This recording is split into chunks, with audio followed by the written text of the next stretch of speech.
How's your bank holiday been? I don't know. Pretty boring so far. I mean, I don't really plan to do much, you know. Sure. Just Anything in relaxing at this particular, point, to be honest. No, nothing. Okay. I mean, I'll probably just watch a bunch of movies today. I think that's the plan. I want to rewatch Batman and Dune, Oh, nice. so Very nice. I'll probably watch those two. I might just do Nice. one or the other. I don't know. I haven't really decided yet. Still got to watch House of the Dragon today though as well.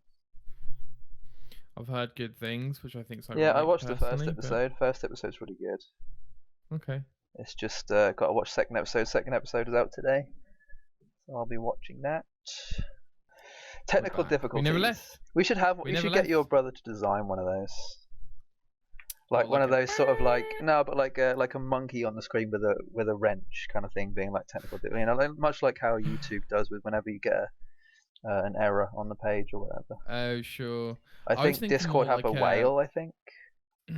Oh, what? I think when you get an error message on a Discord web page, it comes up with a whale in the background. There's like different websites that have different animals for their error pages.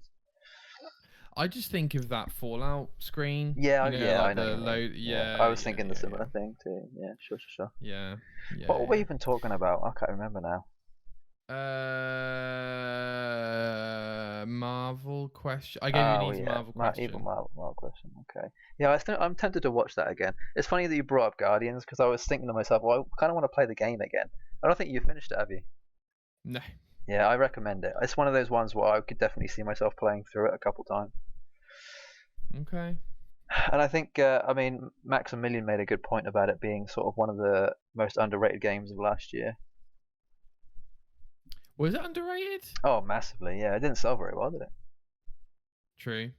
I don't think it even sold a million units. Won Game Award, though, for Best Written Game, I think. Yeah, it was like Best Written one, which, I mean, to be honest, there wasn't really much out last year, so can't really fault it, I guess. True. I'm curious how much it sold now. Square Enix are having a bit of a... they're getting rid of all their games, aren't they? Because they've sold off Deus Ex. The Western Division, right? Yeah, the Western Division. You can now buy any of those games that are made by the Western Division for like $2 each on the US market. So you can get Guardians, you can get the entire Tomb Raider collection, you can get the Avengers game, I think all for like $2 each. Just in the US? I think it's just in the US, yeah, unfortunately. What, I didn't check the I think it's digital. I don't know, it could be physical too. I didn't check the UK one. But I think they're all sold out now because they're basically sort of having like a get rid of the stock kind of sale thing. So. Right. Okay. Interesting. Well, that's weird, but I mean, we're encroaching on news territory here, Jay. So my proposal for this week is to just jump right in. Yeah. To the news. Basically, we've got a lot of news to catch up on because we had Gamescom, and then we had just lots of news stories in terms of acquisitions and trailers and stuff. So I think we just jump right in. I think what we should do is jump in and then talk about your topics because they're directly related, really. To there's some sort of crossover. Yeah. And then potentially talk about my topic depending on what time we've got. Cool. Just so people know, that's Jay, the Goldilocks Gamer. Yeah. I'm the Nightowl Nic. And we're going to jump straight in, Jay, to the news. Now, before I talk about this first news story, Jay, I just want to let you know that every time you include anything to do with a game, movie, or TV adaptation, I am disappointed in you. So... Why?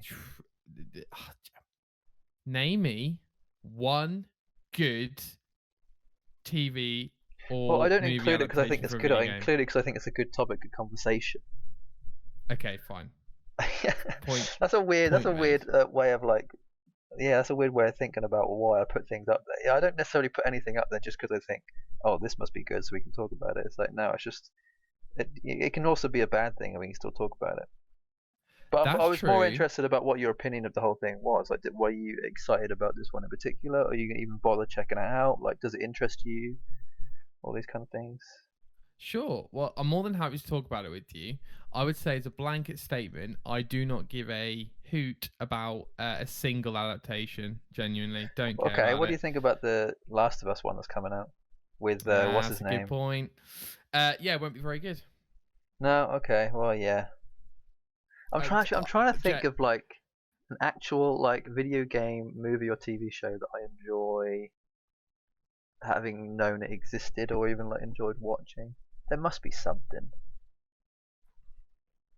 Oh God, I'm gonna have to I'm gonna have to think about that. I got one for you. Go on. You like the Tomb Raider movies?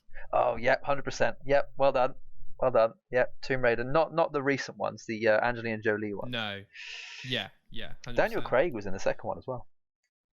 He was in the first one, bro. Was it the first one or the second one? I could have sworn the second one. I think he was in both, wasn't he? I don't know. He spoiler, but he died in one of them. Oh. Well, but Jay, if he's in both, then I wonder which one he dies in. I thought he was just in one, but that could be me. Oh, okay. All right, fair enough. All right, mate. It's a weird way of dying too. What's one of those like weird death things that just has stuck with me ever since. Was it like pretty crude, or he sort of like gets trapped in between two cogs, so the middle of his body is just crushed, and then he gets drowned while crushed underneath. Yeah, it's really odd. What? It's a really weird way of dying. Very Tomb Raider-y, like kind of like you know how Tomb Raider like has some really gruesome deaths in the game. It's kind of like one of those. It's really odd. I think I'm gonna have to YouTube that after the show. Yeah, it's very strange. Crazy. By the way, all these news stories come from IGN. I'll try and say who the actual source was, but just a heads up. Sony is working on a Days Gone movie, as reported by Deadline, Jay. Yeah, I'm actually sort of like not getting my hopes up, but I'm sort of thinking this could be interesting. Because Days Gone I've played it recently and I really enjoyed it. A lot of people are like, oh, so you didn't make a second one just so this could happen, kind of thing. It's kind of like, oh, you know. I don't think that correlates too much. I just think they're just trying to do anything with the Days Gone IP as best they can. Sure. But yeah, I'm not looking forward to this. It's just I'm going to keep my eye on it, I think. Sure. What's interesting about this Sony tactic, Jay, of all this multimedia stuff is I don't think anyone, Sony included, expected that Uncharted film to do as well as it did. I think it just hit the right time with the right stars. That was a terrible movie. Yes, but it made a lot of money. Yeah, that's the thing. That's one of those things about movies. They can be terrible and still make bloody billions.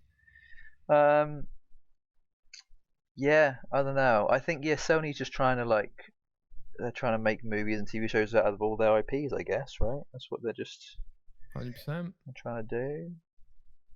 100%, yeah. Yeah, Days Gone. I don't know. It seems interesting, but yeah, like I say, it's not top of my list of things to look forward to.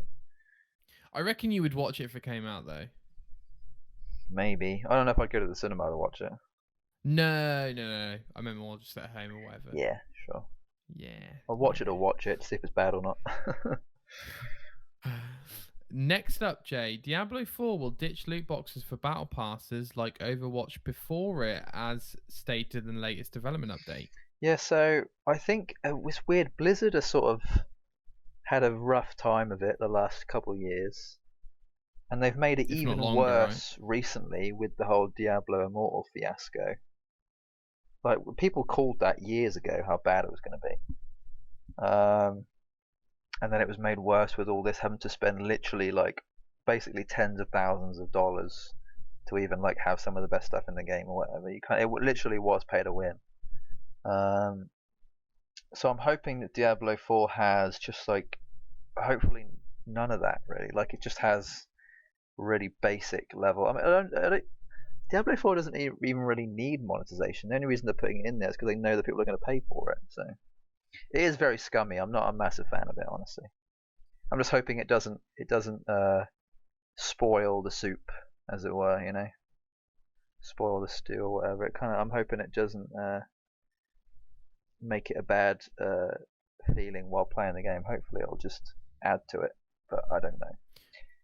And on this news story, Jay, can you just clarify for me then? So ditching loot box is good, but so in terms of battle passes, is that like a Fortnite battle pass where you can just earn everything through the game? Is it or? I don't know. I don't necessarily, because Diablo is an RPG, right? So it's kind of like a dungeon crawler type thing. You don't there's loot in the game, but I can imagine that the only thing they do with the battle pass is some sort of like customization stuff, right? Like skins and armor, transmog type things. I can't imagine it'll actually be like weapons that you can get that's like you can only get from the battle pass kind of thing. Like if they did that, I think it'd be very, very scummy at that point. Sure, so It would have to be aesthetically, yeah, cause it would have to be cosmetic stuff only. I think if it was anything more than that, it'd be very annoying. Like maybe like a mount or some sort of like skin for a mount or something, like all that kind of stuff. Maybe in-game currency. I don't know. It's hard to say. We won't know till we get there. Do we even have a release date for Diablo 4? Don't think so, mate. I think it's next year. Double check that. Let's have a look. Let me. Diablo. I haven't got a clue. Haven't got a clue. Yeah, it just says next year. Okay. I think potentially next year for that game. To be fair, potentially. It'll probably be October-ish, maybe. Yeah, it's gonna be late. Yeah. Definitely late. Jay, next up, first ever Disney and Marvel game showcase coming in September as announced by Disney. I don't know. At the D23 Expo, it looks like on September 9th. Yeah. Thoughts, Jay Balls? I'm not surprised that they've sort of like, much like how Sony and Xbox and a bunch of other game companies have sort of done with their showcases. They're sort of like, rather than giving it out to other people, like a Gamescom or like a Game Awards or E3 type thing, they've sort of kept it in-house, right? So they've all got their own sort of like what do you call it? Their own place, like convention or whatever, right? And they can sort of show off stuff. And D23 is definitely. I'm surprised they didn't do that before, but I feel like Marvel are starting to, Disney, I guess, are starting to figure out that their games can actually do pretty well if they make them well enough and market them well enough. Because Avengers was a massive flop, I think, depending on who you are. Spider-Man's obviously Spider-Man's probably the biggest one, yeah. So they kind of probably want to keep that around, definitely. This Midnight Suns is coming out next year. Hopefully that'll be good. I'm still like 50-50 on that, whether I actually want to get it or not. I'm very impressed with some of the animations. So I'm just trying to think. Is that made by the same people who made shit? I forgot what it's called. XCOM. I don't know. I don't think so. Obviously, it is a very XCOM-y style game, but yeah, I don't know if it was whether it is or not. I don't know. You know what I mean? Yeah. Should we have a look? Oh Christ! Did you ever play XCOM Enemy Within, Jay? Yeah, I played XCOM, but whether or not No, did you play the FPS spin-off though? I think it was called. Oh, not Enemy Within. What am I chatting about? There's some anyway. I can't remember. Is it Firaxis who did this? Yeah, I think it's them. They made the Sid Meier's games, Civ games. What? And they make XCOM? I'm not checking. Yeah, I made XCOM. XCOM Enemy Unknown. Oh, okay, all right. No, sorry, I was thinking of XCOM Declassified the Bureau, which is oh, that thing. Yeah, I was very interested in that actually, but I don't think I ever really got around to it. Same. Yeah, no, that's by Firaxis. That'd be a cool game to do like a little stream on, just see what it was. But anyway, sure. So Jay, what your thoughts on, like you say, this was kind of inevitable. The bigger the Marvel games got, and they finally realised that outsourcing them to capable studios, they could get loads of money with, right? They've definitely got a couple mobile games, I think, on the way as well, and they've actually got a couple mobile games that already exist that make so much money, I imagine. They've also got Future Revolution as well, which I think is still going. Yeah, I mean, Do you think we might see Wolverine here? Do you think we might see Amy Hennig's game here? Yeah, I forgot about all that. I reckon we'll definitely see some teasers for some stuff that's up and coming, like Wolverine. I'd love to see some gameplay. I mean, I don't think we ever would, because Sony probably wouldn't. I don't think Sony would ever let it happen. But I don't think we'll see Spider-Man 2, any sort of tease or anything like that, because we've already seen the Venom tease. So yeah, sure. Do we even have a release window for that? It's too early for Wolverine gameplay. I think Spider-Man 2 is coming out next year.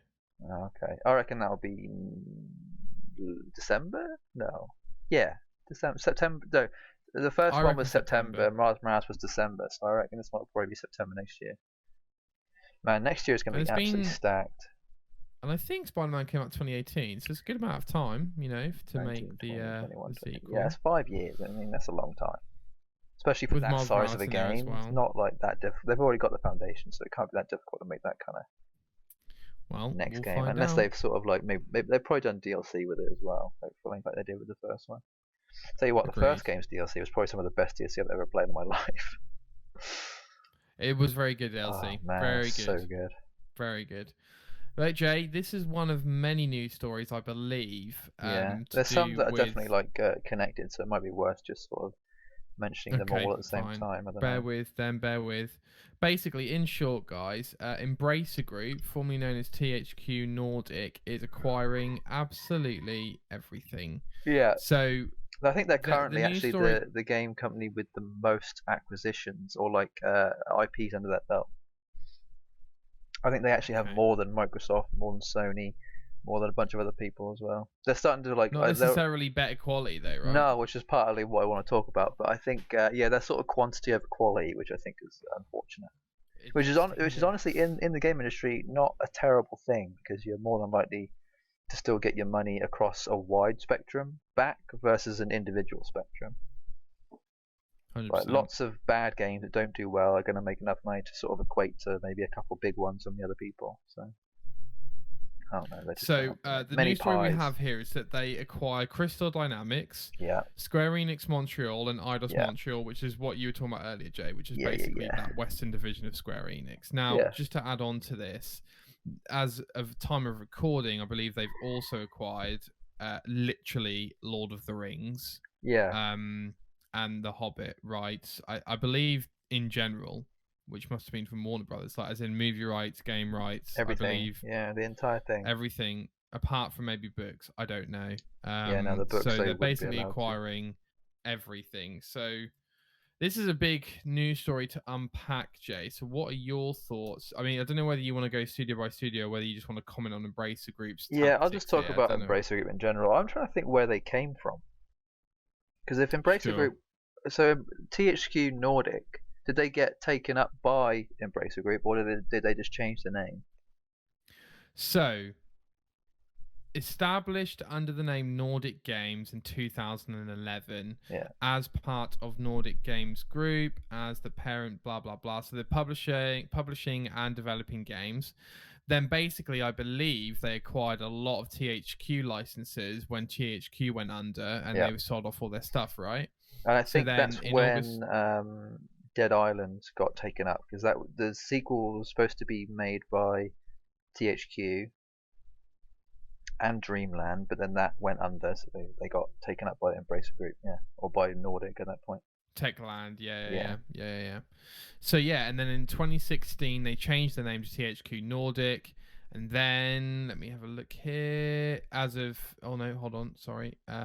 then they renamed to Embracer Group in 2019. Right. But I think that, from what I understand, they've basically got some sort of funding, and this is basically allowed them to acquire. Yeah, I wonder where they got all that money from. Huh? They literally went from zero to hero. Saudi Arabia is apparently where it's come from, but it's absolutely meant. I mean, the company's 11 years old, so that's crazy talk. But anyway, I have a feeling we might hear some bad things come out of that company in a couple of years. It all seems a bit too shady to me. Bit too easy, right? Yeah, a bit too good to be true, but I guess we'll find out. I guess the other thing I kind of wanted to talk about was the recent Saints Row game that just came out, and how I think me and you both called that it wouldn't do very well. It kind of flopped, right? Jay, every time I listen to a podcast, they were like, can't wait to play Saints Row. I'm thinking like, no. Why? Yeah, I was going to say they must have got paid for that, because a lot of creators have been doing deals with the Saints Row people to sort of like show it off or whatever. Sure. Well, like I tell you what, man, I was I found it so funny that people were like, "Yeah, I'm surprised it's this bad." I'm like, "No, we're not. We saw it Me a and Jay mile called away. that months ago. I think It always looked awful. All it took was the first teaser for us to go, "Oh, this is gonna be terrible." Awful. Yeah. And then literally all the critics are like, "Oh yeah, it's written for millennials." Like, we know, we saw the trailer. Yeah. Like how them, I don't even think it's necessarily for millennials. I think it's more for Gen Z, honestly. Oh, sorry. Yeah, that's what I meant. Because that's what I meant. A lot of people have sort of commented basically saying, this is made for the Gen Z, like they're sort of like stupid humor, I guess. Because this, like, the Saints Row was obviously our generation, and that level of humor was very like GTA-esque, very like South Park kind of like Family Guy stupid humor, which we've all now grown out of. So we don't like that anymore. But the kids who've grown up with like Rick and Morty are sort of now more into that kind of thing. But it seems to have been taken too far with the Saints Row thing, and it's just even the Gen Z are kind of like, ugh, this is gross. I don't understand why you would ever make this. Like, this isn't fun. This isn't funny. It's not like entertaining. It's just kind of like dumb. Like it's almost like an older person telling a younger person something is hip. That's kind of what it feels like to me. It's like, all you kids and all your hip stuff. It's kind of like, that's not, people don't. Nobody talks like that. I think this game was probably made when all that, like, maybe the production of it was obviously during a time when all that was being talked about, but then all those kids that was talking like that are now not 13 anymore. So they've sort of like, kind of grown out of it already. So I don't know. I honestly don't know what they were trying to do with this, and it just completely flopped. But my main correlation with the Embracer Group is I think the Embracer Group are behind this game. Like, the company who made this game, is it Volition. Volition. Right? I think they're part of Embracer Group. I believe so. Yeah. So I think my main sort of like topic thing with the Embracer Group was, it's not really. I'm kind of worried that they're going to make a lot of bad quality games, or at least, because to me, like, you wouldn't think that the Embracer Group would allow such a bad quality game to be put out there, right? Like, that's kind of how I feel about a lot of even like Hollywood. It's just like they're letting these terrible movies get through, knowing that they're still going to make money just because of what they are versus the quality of how they should be. Yeah. And I feel like there's a good correlation there between the Hollywood and the way the games industry is somewhat being run, which ties back into us always talking about how things keep getting delayed and why Cyberpunk didn't do as well, because it got pushed because the people who were higher above like wanted the money sooner, so they thought, screw it, we're just gonna release it when it's not even done. And that's kind of what I feel like the trend is with a lot of maybe potentially what Embracer could be doing, is that they're just trying to get their money fast rather than like in a good way. Like, they're just not. I don't know. I'm hoping that they sort of turn it around, because I have a feeling Embracer have a lot of games under their IPs under their belt of stuff that I enjoy, and I'm kind of hoping they just don't ruin it. So I guess if what have they recently acquired? Eidos Montreal or whatever. Yeah. And what else did they acquire? Crystal Dynamics, I feel like have potential, but they've not had a good record. Well, just to comment, before we keep moving forward, just to comment quickly on some of the stuff you said. So, agreed. Embracer Group remind me of Netflix, where they're just funding all these studios and being like, yeah, here's the money, go make the games you want, yeah, go for it. And then they come out and it's like, not that good. That's a good comparison, actually. I like that about the... And the Embracer Group are going to collapse 100%. It kind of feels like this is not going to work. So, I mean, for instance, Gearbox, right? So I'm not sure if it is Embracer Group or if it's Gearbox's vision, but the whole thing with Wonderlands and that season pass is atrocious, and it happened, after they had been acquired by Embracer Group. So you have to wonder, right? And then on the other side of things, like with Saints Row and that, I don't know what happened with Volition, dude, because Saints Row 4 was not as well received as Saints Row 3, but still like pretty big. And then they made Agents of Mayhem, which like nobody talks about. And then they made this game. I like that game, Agents of Mayhem, by the way. I quite enjoyed it, yeah. I have to imagine that this talent's just left the studio, because I don't really know how else to explain their current situation, considering Saints Row 3 and 4 were fairly big games. So yeah, I agree, and I definitely think they're acquiring too much, and I've got no idea what the plan is here. I think that we've got some good games coming out of this, though, Jay. So, for instance, the fact they're funding the likes of the Shore Humans 2 remake, I'm like, yes, dream come true. Amazing. And it'll probably be alright, to be fair.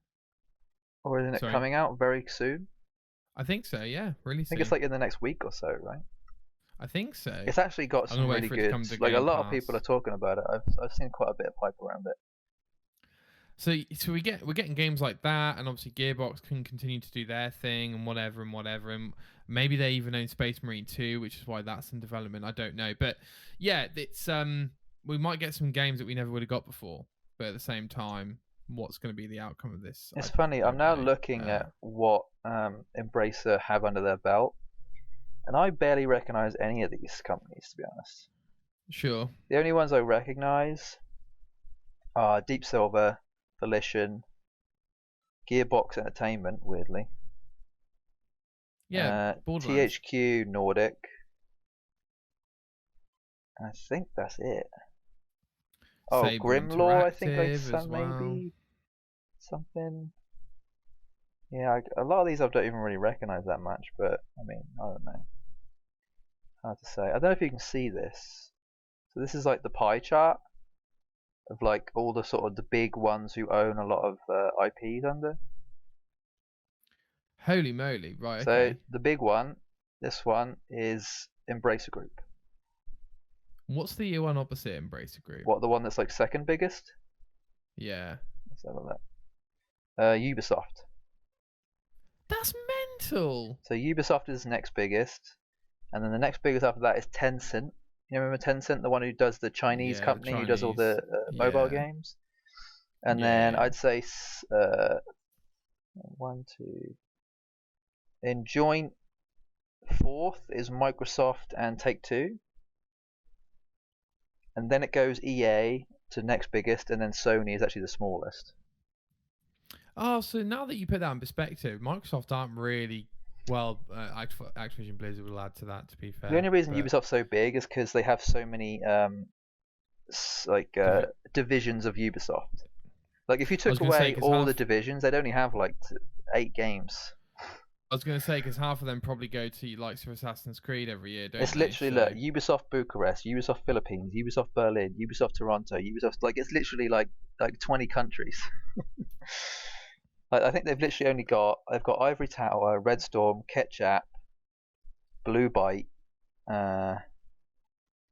and that's pretty much it. Like, they've literally only got 4 or 5 other things that to do with them. That's probably why Assassin's Creed leaks every year as well, right? Because there's so many. There's so many cooks. Yeah, and like you say, Jay, Crystal Dynamics, like, you know, last game Avengers, so it's a little bit, you know. It's the same with Take-Two, actually. The reason why Take-Two even seems fairly big is because they've got so many Rockstar divisions. Correct. They've got like 8 Rockstar divisions. Insane. Right, Jay, let's move on then. Umbrella Academy director to adapt PlayStation's Horizon Netflix series. This is what I wanted to see. Whether or not you cared. No. Because you love Horizon, so I wasn't even sure if you were going to even check it out or what. It kind of made me excited that the fact it was the Umbrella Academy guys, because they've done a pretty good job of Umbrella Academy, so gives me a little bit of hope. Whether that's more of a comedy, fairly serious. It's pretty serious, but actually pretty gory too. So it's definitely got a decent amount of realism. If you want to compare, I think. What do I think, Jay? Oh, it's also supposed to be about Aloy. Is that her name? Yeah. Yeah, I think it's based around her. You platinum the game, come on. Yeah, I know. But I don't care about that character as much. Here's what I think about it. The way I would compare it, Jay, would you read a vampire book? Yeah, I have done. Go on. Oh, do you mean the game, or do you mean just like a vampire? The game? No, there isn't a book from the game, so no. I mean, I would read it if there was one. Would you though? Yeah. Okay, fair enough. I've read Dragon Age stuff. I've got a couple. There we go then. Some Dragon Age while you would participate in other media stuff for the game, right? Okay, here's my opinion, Jay. Yeah, most people wouldn't. I agree with you. I barely do. Like, it's very, very, very sparse and situational. I like the source material, So most of the time, don't get me wrong, there's exceptions, right? Lord of the Rings books and Lord of the Rings films, there's exceptions. Yes. But most of the time, I like whatever the original thing is. And yeah, because they make so many changes, right? Yeah, and like even like Star Wars, like who prefers the TV shows over the movies? I don't think. Yeah, nobody. Well, I'm sure there's some people, but you know, do you know what I mean? So yeah, I guess also like you say, there hasn't been much of a good track record with adaptions for anything, and more than likely, if Hollywood's good at one thing, it's fucking up original source material. So yeah, I think they've got a pretty good track record of fucking things up. So 100%. The thing is, though, like you could also say that adaptions aren't necessarily for the people who they should be going towards audience-wise. Like, you'd think the audience of people for this Horizon thing would be the people who played the game, but in theory, the way they make these things are actually for people who haven't even seen or heard of the game at all. It's more for people to look at and go, oh, that looks interesting, I'll give it a look. They'll watch it and go, oh, this is based on a game, I might go play the game. I think that's more what actually happens versus what they hope to happen. Like, it's actually backwards. It's more of like a TV show to game rather than game to TV show. Does that make sense? Totally. Which I think is what happens with a lot of movies too. Like, a lot of people go to watch the movie, figure out, oh, this is from a book, or this is from a game, or this is from a whatever, and then they'll go get the book or go get the game based on what it's from. It's never usually the other way around, because the people who've played the game or read the book already, like, they have what they know the perfect idea of what the thing should be is. So what's the point in me trying to ruin it by watching like someone's version or opinion on what it should be? You know, doesn't mean I'm going to enjoy it. And in that light, Jay, that's probably how I feel about the Last of Us TV series. All jokes aside, is that I've experienced that. I know what the source material is, and I know that it won't be that. So. From what I've seen, it's almost like a one-to-one recreation, to be honest, of like most of the scenes in the game. But with not as good acting. Let's be honest. Basically, just like, you know, done in real life. I'm not saying it's bad. I'm just saying, like, I'm just saying it's not. It does look quite cool, the fact that they are doing a fairly truthful representation. I get adaptation. Yeah, like it is. I like it when they do like an actual one-to-one versus like changing things. Like, sometimes it's necessary because some things can't be done in the real world what they can be in games sometimes, or even books. You know, like, it's just budget-wise it's not possible sometimes. But this is fairly grounded, so the budget shouldn't be affected too much, I don't think. 100%. Wouldn't have said so. Next up, Jay.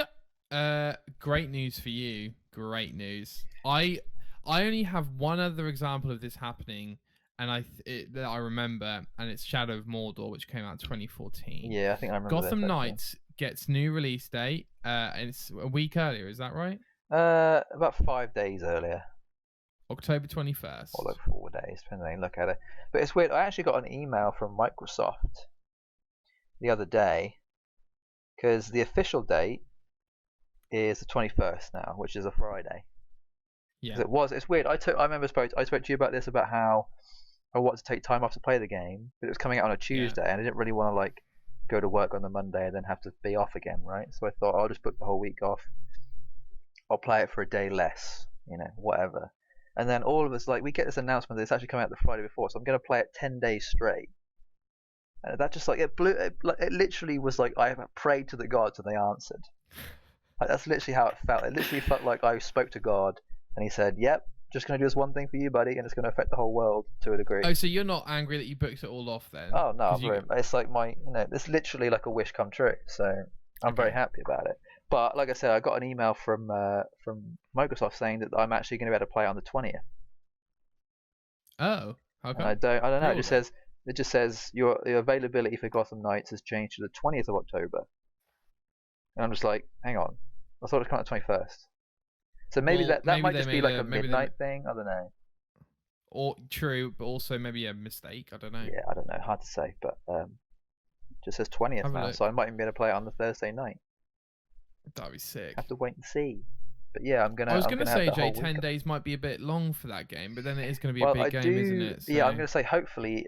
I say hopefully. I mean, depending on what the trophies or what the achievements are going to be like, whether or not it'll take me 10 days to platinum or 2 days, I don't know. So I'd rather have too much time than not enough, you know. Because I'm pretty sure I know that the max level in the game think the max level is either 30 or 50, so I kind of want to hope to get to that point. And from what I've seen in interviews, apparently you can't actually get to max level by just playing the game once. You have to play it continually after, I think. So. Okay. We'll see. I'm hoping there's going to be DLC for this game in the future too. I would imagine. Although there's no season pass with the pre-order, so I can't imagine there will be. I feel like they would have included that. I don't know. Well, maybe all the efforts have gone into the main game. Yeah, so. I mean, they've included the DLC in the game. Exactly. Yeah. They also put on this news story that Harley Quinn and Clayface are going to be major villains. Now, 2 questions for you here, Jay. One, is that really any surprise that Harley Quinn's one of the main villains? No, Harley Quinn's definitely a draw for a lot of people. Question number 2, are we seeing Joker in either this or Suicide Squad? I don't know if I really care. Yeah. Not necessarily because I don't enjoy the character. I'd love the character to be in everything and as much as possible. It's just that we've already had that. We've had the Joker in every Batman game now, basically. Literally. And I'm kind of sick of the Joker. I want something different, which is why I'm glad they're doing Freeze and Clayface instead, and the Court of Owls also. Oh man, I can't wait to do the Court of Owls. That's gonna be so good. I've been waiting for him to do the Court of Owls for so long. It's probably one of the best storylines in Batman. It really is. It's just annoying that we're not doing it as Batman. That's probably the one thing I'm a bit disappointed about. But other than that, see, I thought you would have liked the other characters. Oh no, I do. I love them all. I mean, you can play the whole game just playing one character, I think. Sure. But I think there might be instances where you have to play as certain characters to do certain things. I'm not really sure, but yeah, no, I'm looking forward to it. I'm kind of glad that it's not just the one character that you're playing, and you're actually able to play different characters. But it's annoying. I'm like in the mood now for like Pokemon and for Gotham Knights, and I just have to wait. And I'm bummed out. I've got like 60 odd days or so until Gotham Knights, and about 80 odd days until Pokemon. So don't wish it away, Jay. Yeah, well, I kind of am wishing it away. That's the issue. I mean, I don't get me wrong. I know there hasn't been a lot that's come out, so I don't blame you. Jay, Wordsong is a brand new open world RPG from Bethesda and Obsidian veterans revealed at Gamescom opening night live. I believe it was just a teaser trailer, wasn't it? I believe it was. It was literally like a really cool animated cinematic thing. Did I include this one? Yeah, you included all. Yeah, of them, okay. Yeah, this just caught my eye. Obsidian. Basically what they're working on next. I thought maybe you might be fairly interested, even though we haven't seen anything of it yet. Basically, just looks interesting. I like the aesthetic. Yeah, that's kind of what a teaser's for, like, just to tease you into thinking that you're going to enjoy it. True. I think I'm becoming an old man because everything I say now is just negative. But apparently it's still in pre-alpha, so immediately I'm like, oh, so we won't see any gameplay for this for at least the next 3 or 4 years, basically. Yeah. This game is probably not coming out until 2026 at the earliest. I feel like we're getting in a bit of a bottleneck here, where I do feel like we're seeing more games at conception stage than we ever have. Oh yeah, 100%. And I feel like eventually, it's kind of happening now, right? Where there's just not much coming out. But we've seen so many games, but there's not much coming out. We even got a concept trailer for like a Cyberpunk game that's coming out in the next 3 or 4 years. And I remember I looked at the video comments and people were commenting, we're doing concept trailers now. I was just like, okay. But funny thing is, we had that teaser trailer for Cyberpunk in 2013? Yes. So I mean, it's not, I think people are just trying to do something similar to that. They're trying to like put the seed in people's minds, letting it grow, and then surprising people with it many years later. I guess, I don't know. It's a tactic that I'm not sure works, but it seems to be doing some level of marketing that I mean, it does something. It must do something because people wouldn't do it unless it didn't. So I hear you. It's just a marketing thing, I guess. I don't mind it though. I kind of like, because the same thing happened with a game we were talking about in a little while, where like there was a teaser for it maybe like 3 years ago, and I was like, oh, this seems interesting, and then now it's being spoken about more. I'm like, oh, okay, I'm probably going to be playing this. But the fact that it was even like in my mind in the first place, I think a lot of people probably think that once you put the idea in people's heads, their imagination can take over, and that then leads them to believe that the game is actually be better than it probably actually ever will be. So I think it's more of an imagination thing. It's letting people's imaginations take over, and then that's what's actually selling the game, is the imagination of the people. Exactly. Yeah, that's because the trailer's not showing the game; it's showing the possibilities. Possibility. That's what I think. Marketing development or like marketing teams have absolutely nailed it there. I think a lot of people don't realize it till it happens, but a lot of the time it's about the journey, not the destination. And that is very, very true for a lot of cases. You could apply that to most things in life. It's definitely about the journey, not about the destination. So they've killed it. They've nailed it. So we have another Dune game, and it is in fact a new open world survival MMO. Looks fairly similar to Conan Exiles. Actually, I've been waiting for a decent I'm guessing it's probably going to be third person Dune game. Mm-hmm. Like the MMO aspect of it, I don't think it'll actually be MMO. I think it'll be like Destiny style MMO. Oh, apologies. This is made by Funcom, who made Conan Exiles. That's why. Sorry, please continue. Yeah, that doesn't give me any hope for the game, because Conan Exiles was not a great game. Bro, why are we getting so many open world survival games? I don't like them. I don't know who's playing all these trend, like games. how the battle royale thing was a trend, like how the zombie things were a trend. It's just hot right now, so people are making them. It's what sells, man. Destiny. Okay, I'll give you a statistic right now. The #1 selling game in the last week was the pre-orders for the new Destiny DLC. The Lightyear thing's coming out next year. It's #1. I think they've got 29 million pre-orders, something like that. No way. Seriously, it's like a ridiculously high number. I'll have to check that. That might be it might have been 2.9, but it was something ridiculous. But it was a lot. It was a lot. I'll have to check that. Yeah. Fair play. But it's #1 right now. It's beating out. What was #1 recently? I forgot. I know Elden Ring's still in the top 10. I bet Elden Ring 16.1 million sold this year so far. Nice. I reckon by the end of the year it'll probably hit 18, if not 20. Yeah. No, I think 18 is a good bet. I was just going to say on this Dune thing, Jay, it looks like a lot of... I don't know whether... Do you think the studio... I think it's Warner Brothers. Do you think they plan to release this film and then have some games in the works leading, because they got a lot of Dune stuff going on at the moment, Oh yeah, Dune is hot right now. Like the RTS game that I played, I still play that fairly often. That's pretty fun. Is that out? Or is that early access? That's a good question. I think they updated it recently. I think it's a bit more out than it was, if that makes sense. Sure. So yeah, it's hard to say, but yes. Focus Entertainment announced Atlas Fallen, a game where your weapons are sand. Also, a lot of these are from Gamescom opening night live. Yeah, so the majority of these are just we're basically doing a Gamescom roundup. Right. That's the idea. Right. Thoughts on this, Jay? Yeah, again, the concept looks great. It kind of reminds me... What does it remind me of? I guess just it has that sort of Egyptian type, desert-y type thing going for it, and I think that's quite a fun aesthetic. That's weird. A lot of the times the games I like, it has to be aesthetically pleasing. There has to be something about it that gets me going, And this definitely, when I saw it, I was like, oh, this looks sick. I think it's also supposed to be yeah, go on. Made by the same people who made The Surge and The Surge 2. Again, that doesn't give me hope. Bad games. Yeah, I'm trying to think. This is the way that the game looks, along with another game that's coming out. I think The Last Descendant, I think it's called, something like that. They have a very similar look to them. One of them's a bit more mechanical. One of them's a bit more sort of fantasy, kind of like bone armory type looking. But I think people are trying to make the next Anthem or the next Destiny. I think that's kind of what it feels like to me.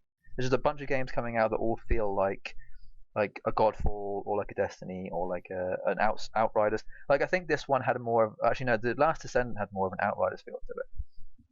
But this doesn't upset me or anything. It doesn't annoy me that all these games are coming out, because to me, the more people try to make it, the more chance of something sticking to the wall. Everyone's just throwing crap at the wall, and something's got to stick. Destiny has stuck twice. Actually, more than twice. If you include all the new DLCs, it's stuck 10 times. Sure. Outright is stuck, but it slid off the wall eventually. What else came out? I guess Godfall stuck for a little while, but slid off the wall a lot quicker than Outriders. But I'm just hopeful that one of these is going to stick for longer than a couple of months. See, Jay, I disagree in that I think that a lot of shit's being thrown, but nothing's really sticking. Mm-hmm. No, don't get me wrong. Destiny is sticking. Yeah, totally. Outriders stuck a little. Final Fantasy 14 is sticking massively, but yeah, that stuck pretty well. It still feels like we're getting less quality games than we used to, in my opinion, in terms of quantity. But yeah, I don't know where I got that number from for Destiny. I think I'm just being over exaggerating, but apparently Destiny 2 has had Destiny 2 has had over 5 million new people play the game in the last year. So new people who've never played it before have joined the game. 5 million people, new people. Where do you think that came from? So from the beginning of 2020, until now, 5 million completely new players. No, but what I mean is, like, why do you think they've jumped in? Like, just because it's the next gen? Like, what? Free to play helps, doesn't it? Just goes to show. I mean, what is it? Multiverses has hit 20 million players now. Oh my goodness. It's been out a month, almost exactly a month, and it's not even fully released technically. I don't think. Actually, I think that's a lie. I think it fully released August 15th. I think that was the actual #1 day it released.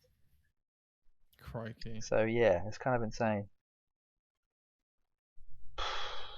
Man. That's mental. We're seeing some weird numbers right now. We have it says here a Souls-like Pinocchio story, Lies of P. Yeah, so this is the game I was talking about earlier about how it got teased maybe 2 or 3 years ago. Did it? I think it might have even been 2018. I think it got teased, so maybe 4 years ago. And I brought it up on the podcast back then, or even maybe like a couple of years ago, or last year. Did you? I didn't think I definitely brought this game up maybe once or twice. Talk now. Yeah, I recommend you watch the gameplay too, because it's kind of insane. I think I have watched the trailer actually. Go on. But this, I remember I spoke about Steel Rising maybe last week, like before. Yeah. And Thymesia, it just recently came out. It's like another sort of Souls-like game. I don't think I'll be getting Steel Rising. I saw some gameplay and wasn't really that fussed about it anymore, which I'm kind of glad because I've saved myself £50. But Lies of P seems to be the best hope we have at a Bloodborne / Souls-like game that actually might do well. That isn't made by FromSoft. Because this game, I think people have even been talking about a potential lawsuit against this company because there's so many similarities to Bloodborne that it's actually kind of scary. Like, it is literally Bloodborne with a Pinocchio skin. That's kind of what it feels like. I think there's obviously enough differences that there won't be a lawsuit, but there's definitely a potential for it. But this game definitely feels like something that me and you definitely would actually pay a good amount of money for. Okay. I have a feeling if you like Bloodborne, you'll love this. And I think it also won the award for most anticipated game, or like best game that was shown off at Gamescom or something. Like, it's the one, like, so the booth for Lies of P was like a very small booth. It only had one in the entirety of the Gamescom thing, and it had the longest line in the place. Oh my god. Because everyone wanted to try it out, wanted to see if it was actually good enough to stack up against Bloodborne. And I think the #1 comment that most people had was that the combat didn't quite feel complete yet. It kind of felt a little bit underdone. It needed a bit more time in the oven, I think that's what people were basically trying to say. So I think once they get the combat, next year, it's next year, 2023. Okay. So I think once they've got the combat down, the game's basically gonna do well, I think is what people are saying. This is basically what the Bloodborne 2, what everyone wanted, essentially. Sure. My concern, don't get me wrong, Jay, I hear what you're saying. I think it's an exciting prospect. Yeah, I think again, it's the possibility, man. It's the journey, not the destination type thing. Again. I hear you. I hear you. And the enemies do look really cool. My only concern is we need to find out what Bluepoint's up to, because if it is in fact a Bloodborne remake or even a Bloodborne 2, we need to know ASAP. You know what I mean? And we should find out soon, Jay. I wouldn't be surprised if we found out the Game Awards this year, because it's been 2 years since they made the last game. But then again, if it is a full-on game, maybe it'll take 4 years. Like Demon's Souls came out in 2020. At the very, I think it's likely, but not very, that we'll see a tease of something that Bluepoint are doing, but it won't be like a full thing. I reckon they're probably only in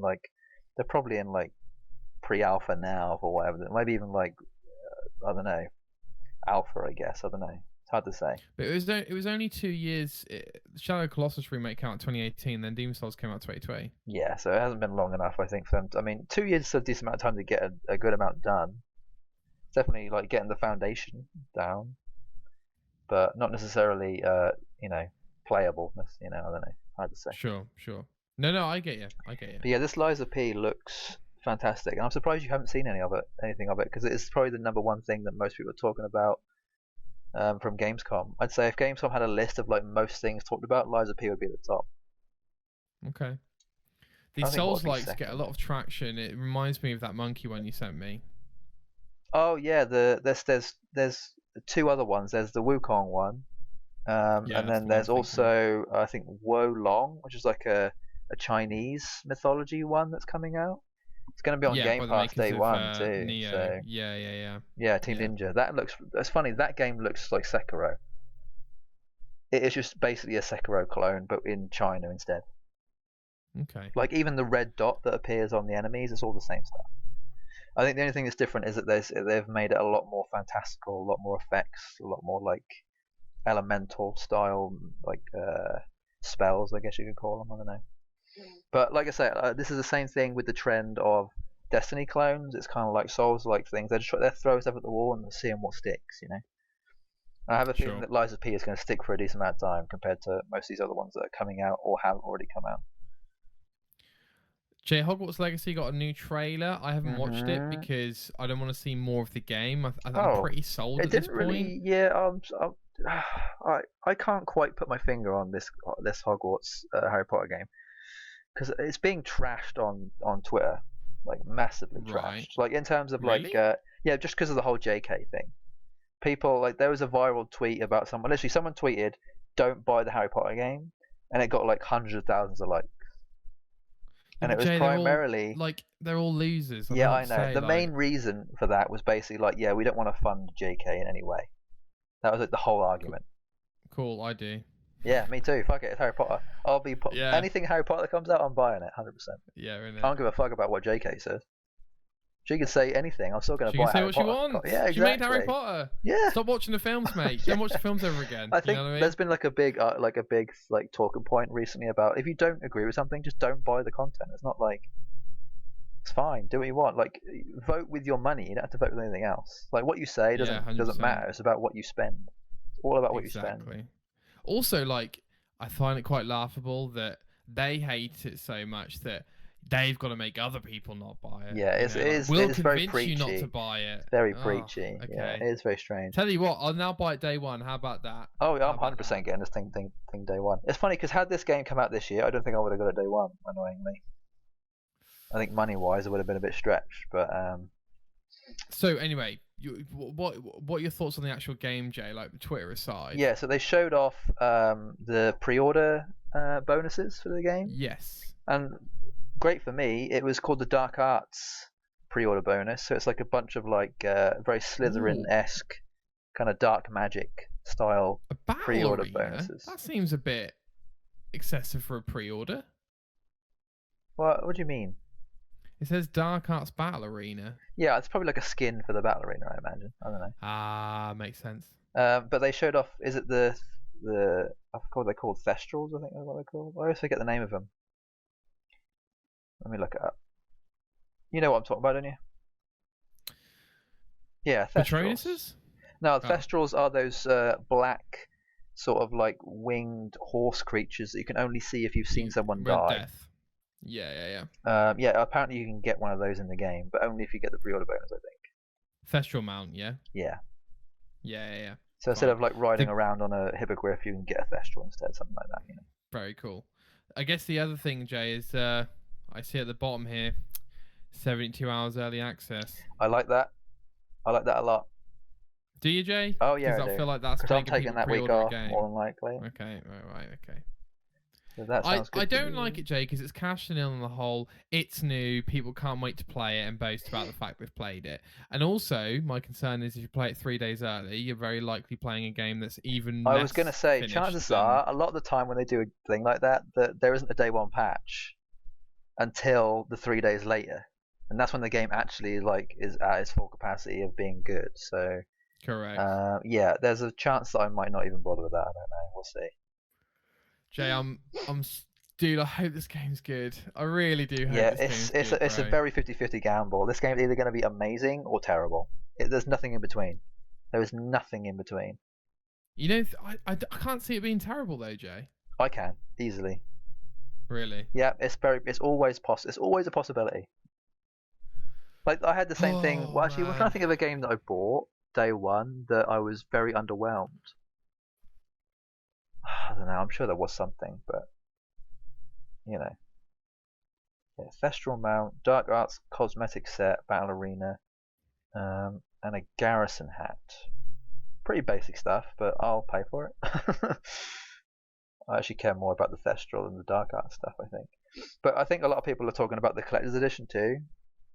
It's 280 quid, which is ridiculous. And you get like a book with like a floating wand on it, so it's like a magnet type thing. Cool. Definitely not worth the amount of money it is, but there we are. All right, Jay, let's move on. Nearly at the end of the news here. Yeah, boy. Let's have a look. Destiny 2 Lightfall arrives in February.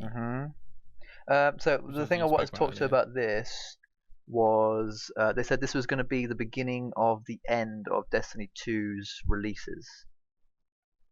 So after this, I think they're only going to do 2 more releases, and then that'll be it for Destiny 2. I think they're going to do something different, or like either different or Destiny 3. I imagine. I'm not sure. Sure. Or both. I think this is the third from last, or even maybe second from last DLC they're going to do for it. I'm not sure.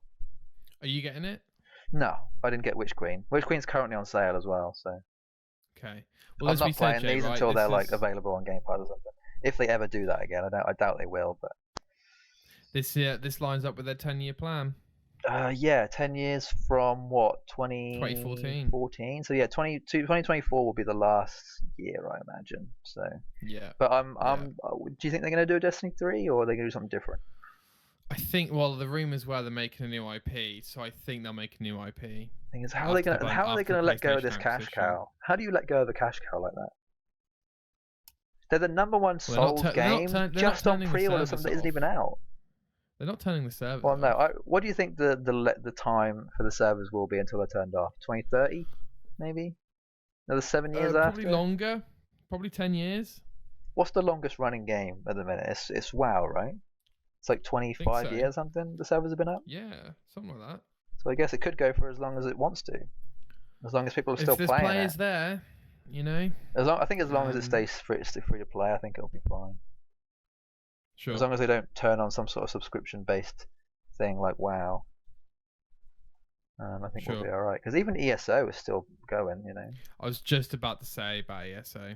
Yeah, I've still been tempted to play that, but I don't know if I can ever really get into it. I couldn't. It was like everything I like in a Bethesda Skyrim game, but an MMO, and I don't like MMOs that much. So. Yeah, they're really hard to get into. Destiny made MMOs fun. So hard to get into, mate. Yeah, because it's very time consuming. The thing is, you have to play every day. 500 hours. Yeah, literally. You have to play every day. If you don't, then you're sort of out of the loop instantly. Mental. At that point, I reckon MMOs arguably make more. I mean, I know people are going to hardly disagree with this or disagree with it extremely, but I would argue they make content faster than I can play it, than I personally can play it. Oh, you know maybe you personally, but definitely for some people can get that content done in a weekend. I know. You know, the hardcore players will have it done in a weekend. Or if not a week, depending on the style of it or whatever. Jay, last story, and arguably one of the most interesting, and I will tell you for why. Dead Island 2 gets a new trailer 8 years after its last trailer, and after all the rumours of all these years, it is out next year.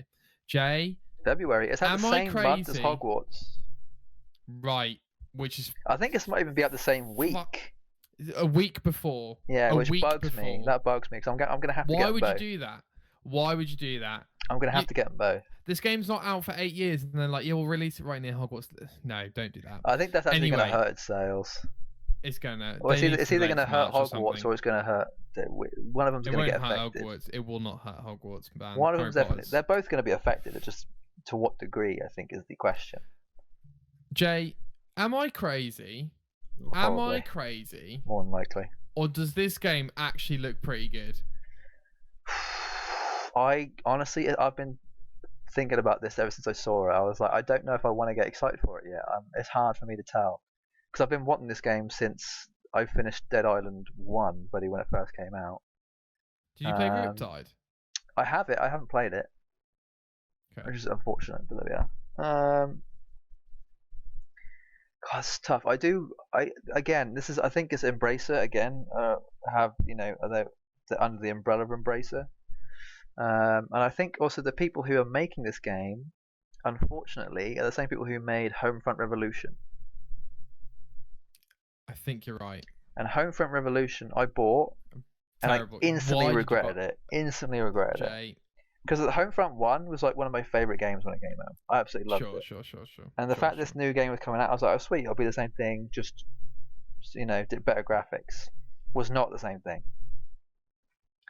And so I'm a little bit, although I don't know if that company has made anything since Homefront, so it's hard to say. But I am a little bit, apparently it's been under development hell for the last 5 years, so. If not longer. Well, no, I have a feeling that those first 3 years it was left, like nobody touched it. And then about 5 years ago, this company went, "Oh, we'll take it," and then they started making it. So I can't believe it's been built from the ground up too. Like it didn't have any foundation from the last game. They rebuilt the whole thing. I think it's either going to be trash or it might be alright. It's very 50-50. It'll either be something that I'll really enjoy or really hate, which I know is like an annoying thing to say. But from what I've been watching a lot of stuff about this from Gamescom and like IGN doing videos on it. And one minute I'm like, oh, I can't wait, and the other minute I'm like, oh, I don't know. Sure. That's tough. That's really tough. Like that kind of stuff. I thought considering they had to live up to the first Dead Island trailer, they did a pretty good job, to be fair. Tell you what, the trailer probably was the thing that made me most excited about it. I was like, oh, sweet. But when they said they were going to show gameplay, like I was literally sat up on my bed being like, I was screaming like, no way. No way. Like I was like, the fact that, oh man, it's coming out so soon. Yeah. It's like 6 months away or something. It's just ridiculous. 5 months away. Oh my god. Literally. Jay, before we move on to the next topic, what were your thoughts on Gamescom in general? So did you watch Opening Night Live or not bother? No. Okay, no. I watched the whole thing. I think most people I think Jeff put out a poll on his Twitter being like, what would you grade Gamescom or whatever, like A, B, C, D, E, F or whatever, right? And I think the consensus was it was like a B+, right? It was great, but it wasn't like the best thing I've ever seen. I really enjoyed it. I think Gamescom is great every year. There's sort of, actually I think it was probably one of the better ones we've had. But I mean, I can never remember what happens in most Gamescoms anyway. So I know I'm very happy with it. I think the amount of coverage we've had of it has been great.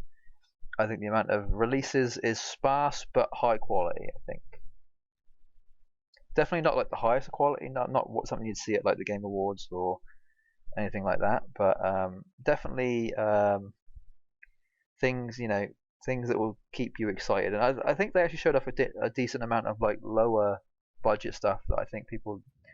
It's always good when they still get the representation of smaller games, putting the names out there. I'm always about that because the little people matter too. The smaller groups of devs still matter. Just because they don't have as much money doesn't mean they're not going to be, as important. I guess some people are gonna love it, some people are gonna buy it, other people won't. Just whatever. But yeah, it's good to get fresh new blood in there. Whether or not that new blood is going to fuck it up, I don't know. A lot of the time they do. Just because they're so inexperienced. I think there's a massive gap actually in the gaming sort of industry of like age of people. There's like a lot of 20-year-olds and a lot of 40 and 50-year-olds, but there's sort of no 30-year-olds. That middle generation seems to have like skipped the whole gaming thing, but we'll see. But yeah, no, I enjoy Gamescom. What did you think? I just saw the trailers, mate. So in terms of what I thought on the trailers, a few surprises, couple of cool things. Surprises are always Nothing good. Nothing crazy. No. I don't get me wrong, I like you, Jay. I want to see new IPs, but yeah, that's what I'm about. I can't judge a game based on a cinematic trailer, So True. it's hard for me to Again, hard for me to gauge that. I think the reason why I enjoyed these types of showcases more than others maybe is because again it's more about showing, sort of just teasing me. I like the imagination of it. Like if they show off too much, sometimes it can be worse than showing off basically nothing. It has to be a good balance of showing off enough. Well, people were saying that High on Life trailer was slightly too long. Yeah, High on Life, I'm still like, I don't really think that game is going to be. Again, it's for the Rick and Morty crowd. It's not really for anybody else, is it? I think it might be alright to be fair. Oh, look, it's on Game Pass. I'll give it a go. You know what I mean? I don't know if I don't find the humor that bad, to be honest. So it's very 50-50 for me. I think we should probably name this buddy. Not really. No. They recently released. They're releasing Rick and Morty on multiverses eventually. They just released Morty about a week ago, and I'm just like, yeah, I'm not fussed. That's not really not my bag. I skipped out on that generation. That wasn't really my thing. It's either Cartoon Network or bust. That's it. Nickelodeon, Disney Channel, no? Oh yeah, like that's the same era. Like Avatar, Yu-Gi-Oh. Sure. Like the sort of Saturday cartoons, Beyblades. Like TMNT, Beyblades, Pokemon, like all that kind of stuff. You know, the 90s and 2000s. Can we give a quick shout out to how well developed those storylines were, even in those cartoon shows? Well, you could definitely argue for Rick and Morty and a bunch of other stuff too. You could, like Steven's Universe and Adventure Time. They're all got decent stuff about them. Actually, I think Adventure Time is probably one of the better written ones out of them all, to be honest. I never watched it, to be honest, mate. Again, it just covers like really adult issues. I think that's probably part of the reason why it can be highly regarded, I guess. Much like how Futurama did a similar thing. You know, all these cartoons, they're all based in very adult issues. So that's kind of what it's about. That's the thing. Actually, someone made a really good point recently about how Hollywood movies, like IRL movies, are now for kids and animation is for adults. We're now living in the generation where animation is for adults and Hollywood movies are for kids. Would you agree? Or like I'm talking about like Marvel movies for kids, and then sort of all the sort of recent animation that's come out recently is just very adult seeming. Yeah, like BoJack Horseman is another good one. Like that's very adult. No, I do. I was just having to think. I completely agree. You know, like it's Archer, flipped. whatever. Like Rick and Morty. Yeah. Totally. They're not for kids. They're really not, are they? They're all being made for adults. It's funny because all those people who watched all those kids' cartoons who are our age are now making these cartoons, and they're the ones who want to get their ideas and their, you know, the way they think. So it's definitely it's being made for adults by adults. Yes. So I guess it's a good thing. I don't know. But your Big Mouth, it's weird. There is a lot. There's a lot Bob's of it. Burgers. Yeah, another one. Yeah. Well, no. Yeah, you're right. That's so interesting. I don't know why that is. We're in the age of everything being flipped on its head. I think what I do know is that the classic Disney animations, cartoons, your likes of Sleeping Beauty, Snow White, Pinocchio, you know, they all come from sort of essentially a dark place. Very. Yeah, they came from war. It's all about war and Nazis, and that's the thing. There's a lot of early comics are about that too, which is why they were so good. Right. They're based on actual suffering of people rather than people talking about suffering from nowadays, which is just nothing. People are talking about like suffering about nowadays is just being privileged and thinking that the littlest infraction is such a horror to them. It's not. Well, it's all relative, to be fair, Jay. It's extremely relative. We're living in the good times. War brings about the good times, and good times bring about boredom. And boredom brings about war. So it's kind of like a cycle, right? Exactly, and we're living in the good times, in quotes. Exactly, and I think we've got different challenges, right? Because in the good times 100%. You have mental health. Yeah, exactly. Yeah, people are allowed to be able to actually allowed to have mental issues, whereas during those times you weren't allowed to have mental issues. It was just get on with it. Them, right? Yeah, you couldn't afford to. You weren't allowed. Yeah, you literally couldn't afford to. I'm sure people did, but like 100%. You say, they just called them. They put them in an insane asylum and said they're not do.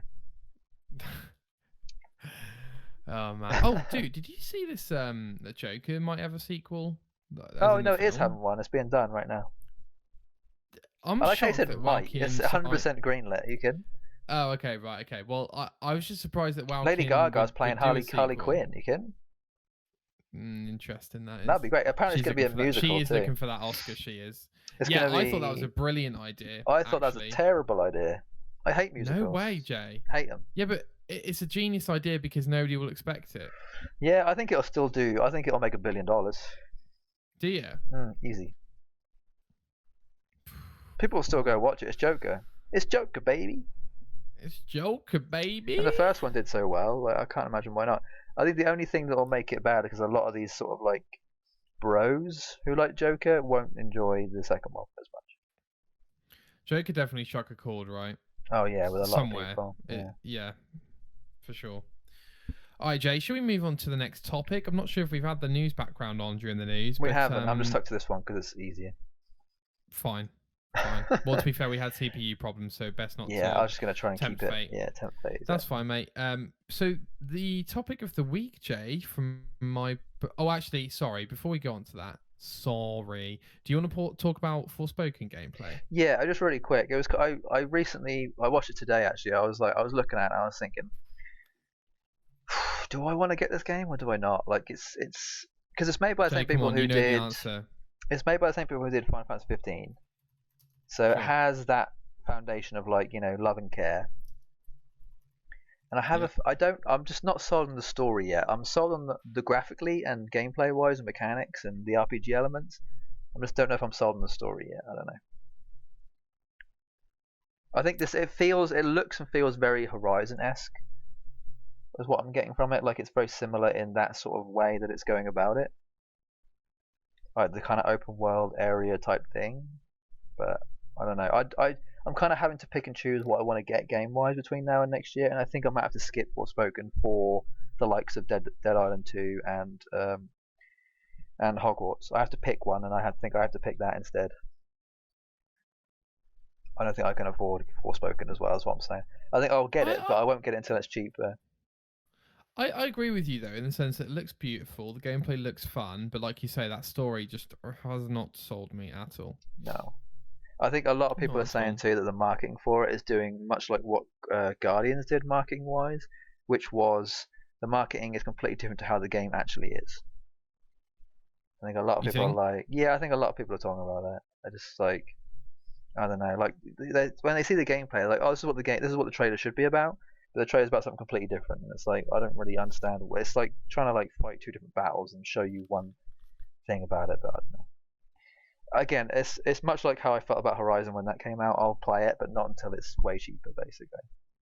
Sure. Which will probably be like another year or two. I'll probably wait a year or two. We'll see. It might even come. You know what it's like. I was going to say, chances are it might come to Game Pass in like PS Plus. Who knows? In the future, we'll see. Yeah. All right, Jake. Next topic then. I think we should probably talk about it, though neither of us can probably remember it that well. AC Valhalla: Dawn of Ragnarok. Mm-hmm. You wanna cover it? Sure. Yeah. All right. So the last big DLC for AC Valhalla, right? Because we've got this new roguelite mode, and then I think we're getting a final little free update to cap off. There's like an Iron Man thing that's happening. I'm not even sure what's going on with that. Oh, okay. Have you seen that or no? No, I haven't seen it. It's like Iron Man armor that you can get in game somehow. Oh, okay. And you can like shoot a laser beam at your chest. It's really weird looking. I don't know. Okay, right. Okay. It's cool, but I don't understand why it's in AC Valhalla. Like I get the whole like godly like power or whatever, but I don't know. I assume, Jay, at this point, like because they've updated AC Valhalla with this expansion and these free updates, I assume we're not getting an AC this year. Not this year, no. We are in September though. We're getting a tease, aren't we? Of course, yeah. You're right, yeah. So do you think there's no way AC comes out before the period of September to December, though, right? If you know what I mean. Oh, what, next year? They wouldn't tease a game for next June, would they? Like I can't see an Assassin's Creed coming out. No, so AC will probably come out September, October next year, maybe even November. Yeah. So would they show up? They'd probably. I don't. That's the point. Actually, I can't remember how long before Valhalla came out that they actually teased what it was about. I think it was like 6 months, wasn't it? Usually it's like E3, 6 to 8 months. Usually? So we won't actually see what the game's about. I don't think until next year. But Also, Jay, there's like no games coming out this year, in quotation marks. I feel like people are kind of sleeping on COD, especially since it's Modern Warfare 2. Yeah, I haven't heard a lot of talk about it, honestly, but that could be that I'm sort of not in the right circles online anymore, if you know what I mean. Like, I tend to only really hear about things if if I follow a lot of the right people. And I haven't been following any sort of COD or even like Apex or any of that kind of first-person shooter type creators in a long time. So, like, most of my feed on Twitter is just anime related or Pokemon related or like RPG related, to be honest. Sure. Or like Souls like stuff. It's just all Dark Souls, all Bloodborne, all anime, and all Pokemon. That's pretty much what my entire Twitter feed is. So this is the third expansion for AC Valhalla. So we had the first one, we had the island one, Wrath of the Druids. Then we had the Siege of Paris, which were both in the season pass. Yeah. And then we had Dawn of Ragnarok, which wasn't in the season pass. It was a separate thing, like 30 quid. Yeah. Out. What was it, like March this year, February this year, something March like that? March 21st, I think. Something like that. Yeah. Jay played it when it came out. I played it when it was on sale few months after. I can't remember when I exactly played it, but we've both finished it. Yeah. I think we've both finished it finished it pretty much. Yeah. Did you get all the world events and all that sort of stuff? Or? I think so. I pretty much did everything apart from the entirety of like the arena thing at the end. Yeah, same. Like I did some of them. I didn't do all of them. Yeah, totally. So yeah, I pretty much did as much as I could. So we knew that it was going to be set in what is like the Asgard realm or whatever, right? Is it Svartalheim or something like that? Yeah, it's one of those. It's the dwarf one, right? The dwarf one. The one where all the dwarves live. So overall thoughts, Jay, on the add-on, if you can, on the DLC, if you can remember it. Did you enjoy it? Did you like it? I think. Oh, actually, no. Sorry, go on. I was just gonna say I remember our conversation we had on the phone after you finished it, but go on. What was the? No, you remind me because I can't remember. Okay, so I called you asking how was it, and you told me that you thought it was a bit disappointing for the price tag, and it wasn't necessarily that much bigger than the Wrath of the Druids. Yes, I think it should have been 15 quid. I think 20 at a push. It definitely didn't warrant 30. Yeah, I think the Druids one was definitely the best DLC. I'm just debating on whether this was better than the Paris one. I actually think the Paris one was better. I disagree. I think this one's better than Paris. I think it's weird. I think you're basically debating mechanic gameplay over story, and I think the story of the Paris one was better. Agreed. So I think for me, I'd probably more go with the story than I would the mechanics of it. Like I like all the godly stuff, but I kind of like it. It was fine. Like I'm starting to get a bit bored of the whole Viking thing. It's starting to grate on me a little bit. No, agree. When I saw that this DLCJ was going to be in like Asgard, I was like, I'd much rather prefer play as Eivor in actual world. Yeah, I'd rather it be in like a different country on Earth. Yeah, like Italy or anything. Yeah, really. Like anything. Like even if they'd done some sort of crossover somewhere, like I would have loved that. But Scotland, like literally. Scotland would have been great. Yeah, because the Vikings didn't just go to England and Ireland; they went all over. Exactly. No, I completely agree. Even if we went to the OG, Norway, Finland, that would have been. Yeah, if we went back cool for some sort of reason, that would have been cool. Because obviously we do see a bit in it. It was fine. Yeah. I'd rank it as maybe joint second with the Paris, but just because one had better mechanics than the other. But so I was surprised when you spoke to me about that, because after I played it, I thought it was a massive DLC, arguably slightly bigger than Ireland. I don't know. I think it might be maybe on par with Ireland size-wise. I think it might be slightly smaller. Fair. Very, very slightly. I agree. The price tag definitely not warranted. Let's just put it out there. Definitely not warranted. But I think, like I said, at this point, I'm starting just to get a bit tired of Valhalla. Like it's been around, but like it's kind of good that we get a new AC either every 1 or 2 years, basically, because that's kind of how long it takes for me to. I'm ready for the next one, Just give me something different now. I'm good with Vikings. Just change it up, please. I'm kind of sick of it. I hear you. I think my plan is to play Valhalla once more in December, in the hopes that all the updates will be out by then, and then just cap it off, sort of thing, like over the winter period, sure, in the days between Christmas and New Year, like just have a nice chill sesh on it. But I agree with you. Like we're done with Valhalla now, and I think after 200 hours plus, it's felt fine. Yeah, it's about that long, isn't it? Like we're putting a decent amount of time into this thing, so yeah, Agreed. it's definitely What time. did you think about? I thought the story was pretty underwhelming in Dawn of Ragnarok. Like just simple as like it was go here, go there, do this, do that, fight the main bad guy, and also the ending was a little bit like abrupt, I would say. Like I literally remember finishing the boss and like, oh, credits, right, okay. Yeah, that was it. And yeah, like exactly. yeah, and as you imagine, literally the whole DLC and the whole of the game, people are going, yeah, you'll cause Ragnarok. And he's like, no, I won't. No, I won't. Oh, by the way, when you kill him, you cause Ragnarok. Oh, do I? Okay. It's like, Yeah, I guess the way you're talking about it, kind of felt a bit rushed. It felt like it should have been a whole game. But that whole DLC thing could have been like a whole game on its own. But it just felt like a segment of a whole game. Like it almost felt like a little bit like God of War in that it hadn't, like it should have been multiple sections, like different areas.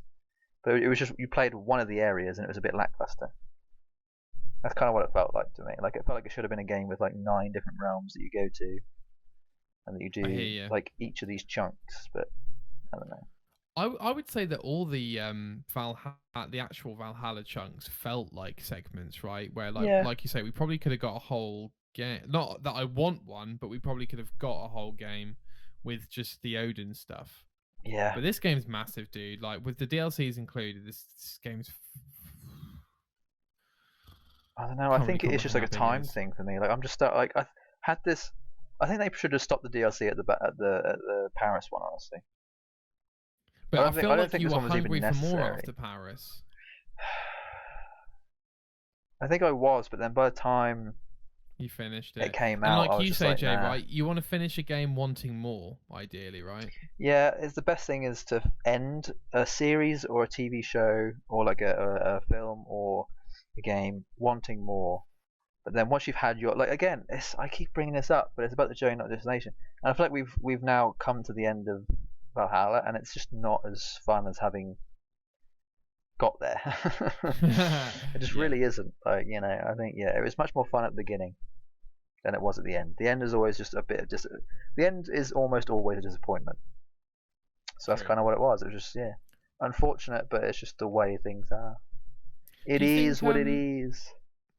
Do you think, in terms of ending games, that we haven't? I don't think we've talked about the ending of games in general, Jay. But I heard someone talk about it years ago, and technically speaking, the end of a game is always going to be sad because you finished the game, right? So you stop playing it, so to speak. Yeah, I felt like forget that this modern age. Honestly. Yeah. I was like, oh, that's it. I want to play more. But I guess that's what the DLC was for, though.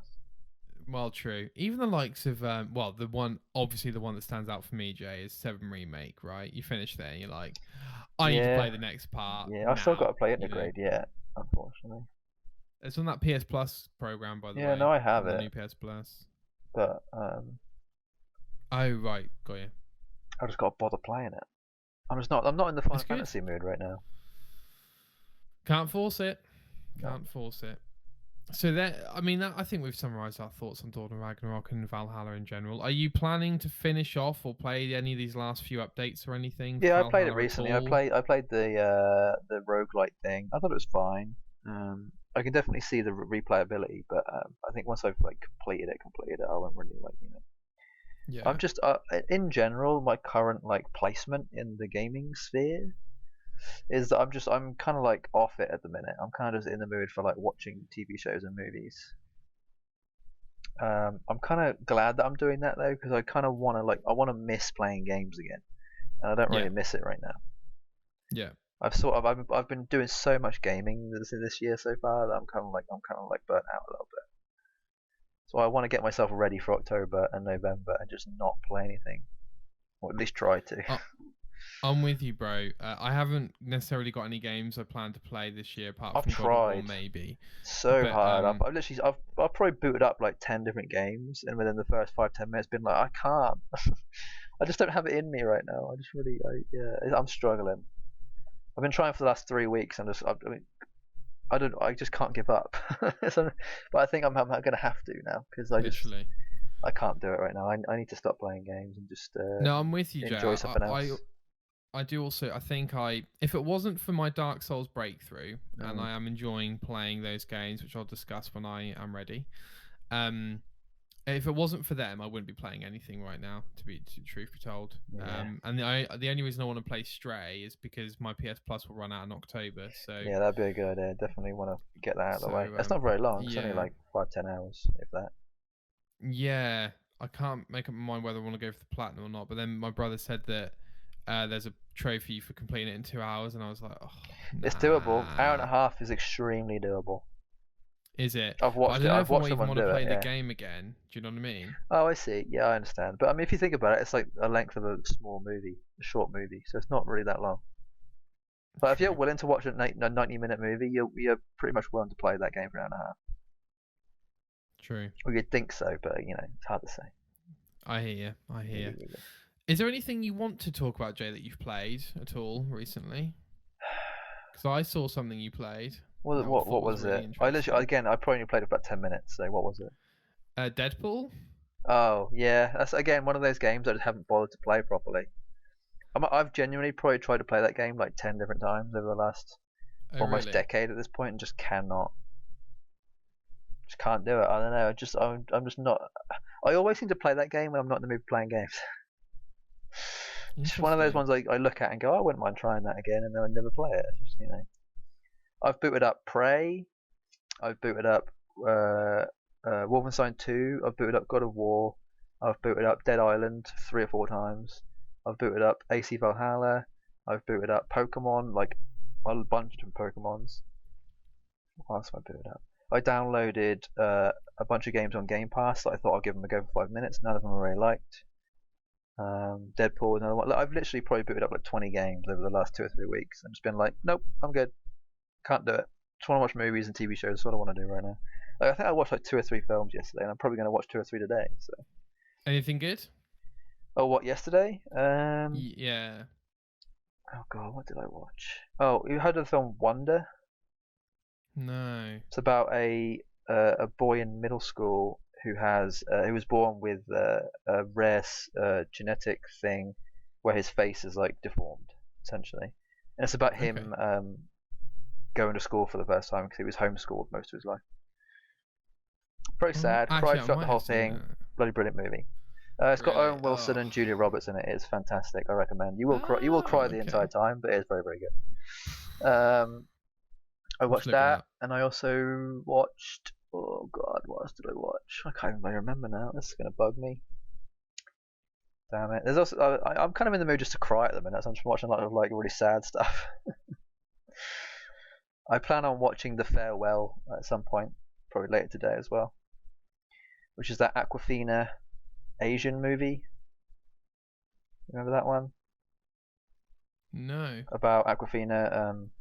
In this story, like her grandmother, I think, dies or something, or is going to die, but they have to go to a wedding in China. So, but she can't tell anyone that her grandmother's dying, so she has to sort of like have this sadness or something. I don't know. But it did really, really well, award-wise and critically. So I'm like, oh, I'll give that a go. I've basically just been going on Netflix and being like, what haven't I watched on Netflix? So I'm really liking your film choice here. It's not like cheesy Marvel films. It's good films. Oh no, I don't think people realize this about me, but I like decently written. Like I'd much rather watch a decently written movie that has never been seen before rather than a Marvel like spectacle kind of movie. Yeah. Oh, I also watched Top Gun Maverick. By the way, probably in my top 10 movies of all time now. Yes, Jerry. I don't think it's reached top 5, but I think it's definitely top 10. It's unbelievable, isn't it? It's unbelievable. It is 100% the best movie I've seen this year, I think. Probably. Actually, that's 100%. A lie. It's probably second best movie, but it's decent. Dude, it's arguably phenomenal. It's it's nearly a perfect film. Honestly, it's unbelievable. I've given it 5 stars out of 5 stars on Letterboxd. So yeah. Is that when you rate all the films? Yeah, I've got an app. Hang on, let me show you. Oh, why don't you share your thing with me? I should do it. Really, Have you got you should get Letterboxd, and we can be friends on there. But yeah, Letterboxd, like you just go to a movie and you rate it basically.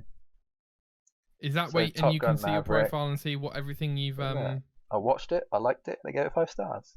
Nice. You can also add things to your watch list. So if you forget about a movie you want to watch, you can be like, what's on my watch list? Oh, that's what I want to watch. I'll go watch that. Oh, okay, I'm downloading it now. Oh yeah, I don't know if I can actually add you on here. It'd be cool if I could. I'm getting on this train big time. Pixel Perfect, guys. The production team basically pixelates some box cover art of games. And Jay's got to guess from. There is a theme each week. There are 3 games. Jay, are you ready? I think I know what this is, but yeah, I'm ready. Okay. Right, I think you might be happy with me if I know what this is. Okay, so what it looks like... It's weird. It honestly, it kind of looks like a blue bird wearing a straw hat. Okay. That's immediately my immediate thought was it's like a blue bird wearing a straw hat with a black background, and it has some sort of like yellow plumage underneath as well. But I don't think that's what it is. It's annoying because this game could be a number of things. It looks almost like a movie poster cover. That's what's making me think of what I know it might be. And also the bottom right hand side, I have a feeling is like the logo of the developer or something. Okay. I'm trying to decide which one this is and what's probably like more likely. Okay, so my general guess at the minute is like it's Star Wars related. Sure. I think that's because it almost looks like a KOTOR type thing, but I think the KOTOR thing was like an orangey background. This almost looks to me like episode 1 maybe of like a Star Wars, if that was ever made into a game. And that is going to be... Do you know the game, sorry? Huh? Do you know the game, sorry? What do you mean, do I know it? Like, so I didn't know whether, like, because you were like, oh, I think I know this. I didn't know whether you, like, immediately knew it. No, it was kind of like, it reminded me of Star Wars Episode 1. That's, like, all I got from it. I think it just might be the colour scheme. I'm not really sure. But that is going to be my guess. My guess is going to be, like, a Star Wars Episode 1 related thing. I think it might even be the racer game, but I think that had a yellow background. I'm not even sure. I just have a feeling it might even be Battlefront 1 or 2. But Battlefront had like a silver title, not a golden one. So I have a feeling the thing that I thought was a straw hat might be like a golden title of some kind. But I could be way off. Again, my guess is basically just like a Star Wars Episode 1 type, or like a KOTOR or something like that, I think. That's literally the best thing I can come up with. I'm going to be so annoyed if I'm... Yeah, I know I'm close. That's what's annoying me. I know it's... Oh, hang on. Very close, Jay. Could it be... what's it called? What's the... I mean, you've made 3 guesses already, Jay. Oh, I haven't given like a final thing yet, but what's the name of the Star Wars game with the... what's his name? Starkiller, whatever his name is. Is that his name? Force Unleashed. Yeah, I don't think it's Force Unleashed, but I think it's a Star Wars related thing, but whether or not I... actually know what it is, I'm not sure. God, no, I can see it. I can literally see it, but I can't remember what it is exactly. I just know it's Star Wars. It is, in fact, Jay, Star Wars: The Old Republic. Oh, god damn it! I can't remember what it was called.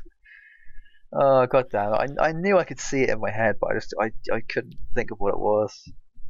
God damn it! Old Republic. Wow. When I get a decent PC, Jay, I'm going to play this game when I get a decent PC. Okay, well, it doesn't hold up that well, so you'll be surprised. It's Star Wars. It's the only good Star Wars thing left, Jay. You know what I mean? That might be somewhat true. Although I quite like Rogue One, honestly. Oh no, me too. I love Rogue One. So if we're going by theme, are we going by theme again? Yeah. I don't think this is Star Wars related. Okay. So it's either BioWare did they? No, EA did that last one, didn't they? And Lucas. So is this EA related? Don't know. Is it Lucas related?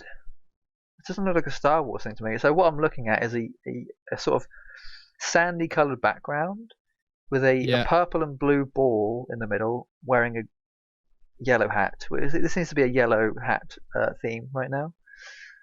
I have a feeling this might also be a Lucas thing because of the way the bottom is set. It's very similar with the yellow in the right hand side and the sort of grey thing in the left hand side, or whether that was just because that's how like... Oh, I know what this is! Oh, god damn it, it hit me. I was going to say, you definitely know what this is, Jay. This is World of Warcraft Basic. It's the standard World of Warcraft cover. 100%. It is. What the hell's the theme? Is it? Oh, it's MMOs. Okay, let's go. I've got this. That took me a second. I was like, what the hell? Okay, this is hard mode. Are you kidding? Are you kidding me? It's literally record this reaction, guys. Record this reaction. It's literally just a black and brown, like dirty sand color background with a white circle in the middle. God damn it! If we're going by MMOs, which I think we are, this is either. For some reason, I want to say it's like a Bethesda thing, but I don't think it is. Like it's giving me like Baldur's Gate, kind of like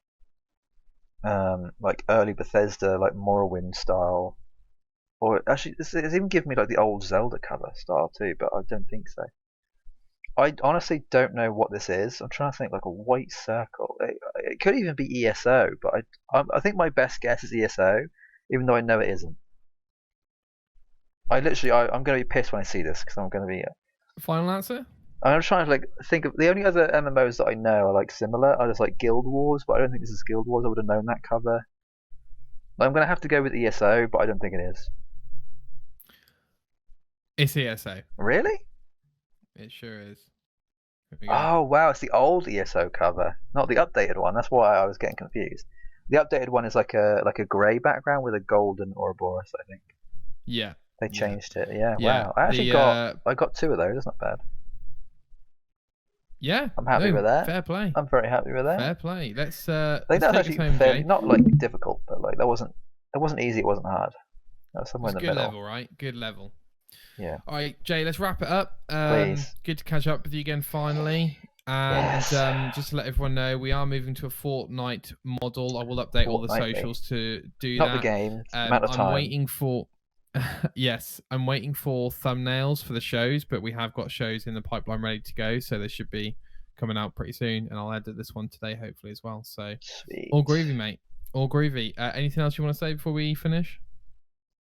You know what? This happens every time we record. But you say this, and I'll go, no, not really. And then within an hour, I'll be like, oh damn, should have said this. Just Sure. I'm excited for what October and November bring in this year. Yep. Still debating on. I don't think I'm going to get Skull and Bones. I think it's actually a massive waste of money, more than likely. I'm still annoyed at the prospect of it being good, but chances are it's going to be terrible. So I think I'm going to have to save my money and go with. I think I'm going to have to not get Skull and Bones, not get Forsaken, but instead get Dead Island 2 and Hogwarts, and that'll probably be my choice. Please don't get Dead Island 2, Jay. Please. What do you mean? Please don't do that.